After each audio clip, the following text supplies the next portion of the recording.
every night. The fact he's gotten that so well memorized, that seems like post-nut clarity to me. I wasn't going to bring this up, but I saw your shirt. Dying is an art. Is that a... Like everything else, I do exceptionally well.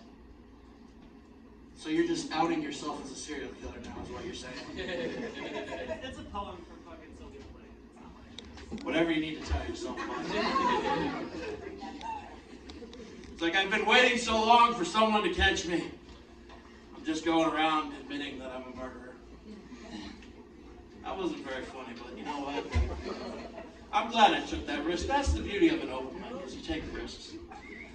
Oh, you guys watch porn? I did not have a segue for that. See, unlike Matt, who busts it to Megan Fox bending over the carpet every night, I need something a little bit harder to get me through the day. And I've been noticing porn companies have been getting pretty lazy with their naming. I came across this one channel, and it's just labeled Orgies. Oops, all ladies. Same font and everything. And I'm just like, you know, the product does deliver on what the name is, but it doesn't feel very authentic. Like, she's not getting fucked in that dildo because she's got to raise money for her family. There's no backstory to it anymore in porn. I gotta sound like it's I feel like we've lost that with modern pornography. We need to bring back stories in porn. Long-form pornography, that's what I'm all about. Speaking of technologies that have ruined society, did you hear about the LA Times rolling out their AI program? Yeah, they rolled it out recently, and within 24 hours, it was defending the KKK. That has got to be a speed run for racism. Like, it's just out there. It's just like, because apparently some guy wrote an article talking about like Anaheim's history with the KKK, and AI was like, you know what? KKK, not too bad. So now I'm just sitting here, just like waiting for Elon to buy the LA Times. So you know he wants to get his hands on that racist software. New joke Wednesday, am I right, folks? Oh, do we got any wrestling fans in here?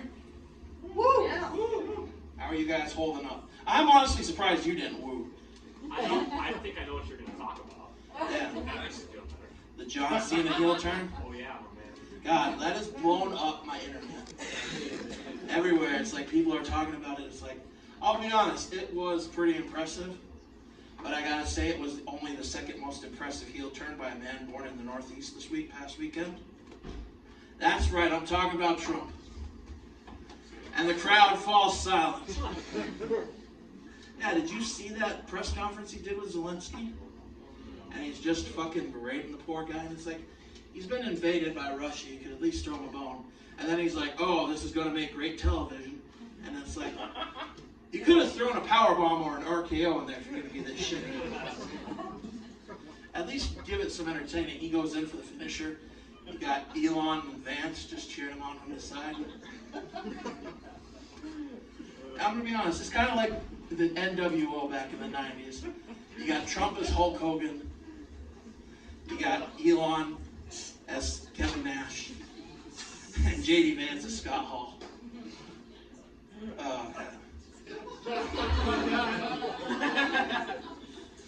I will say, I will end on this to bring it back to wrestling. I don't know if you're familiar with AEW.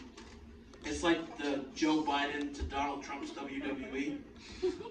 They have a pay-per-view this week, and I think if they want to top the WWE, they got to do a heel turn of their own. You have the Costco guys do a heel turn on the Rizzler.